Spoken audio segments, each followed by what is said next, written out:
I don't know how God created. I see. I guess more or less the question, even beyond evolution, like we could say like right now in nature, Yes. there's like non-human animal suffering.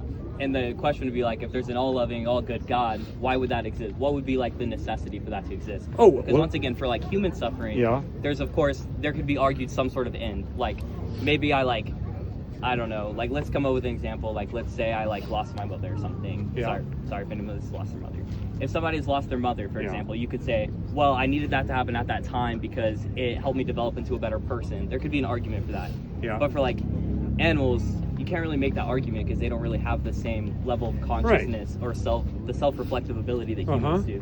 So any like suffering that an animal experiences would just seem sort of meaningless from, I guess, someone who doesn't understand the mechanism through which they created it. Like I guess the argument could be made, who am I to question God's mechanism, because maybe there is a reason, I just don't see it.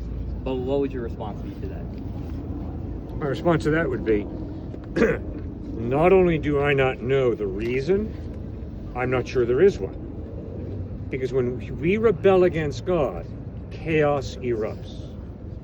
For instance, my younger brother, transplant surgeon down at Duke, he lost his only daughter when she was 7 in a horrible car wreck. I'm very sorry to hear that. Thank you, Gary. So, believe me, it was painful as all get out. Now, he says to me, Cliff, I don't understand why God allowed that to happen, and I'm not sure I ever will, because I'm not sure there's a solid reason.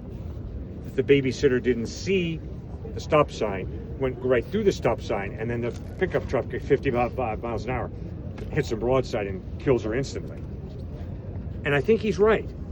I don't think that we can say that there's always a reason for everything, because I really think there's a degree of chaos in this world.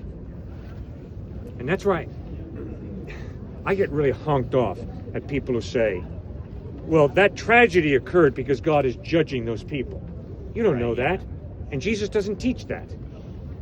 Yes, sin leads to death. Sin is destructive. But there are tragedies that occur that are not God judging somebody.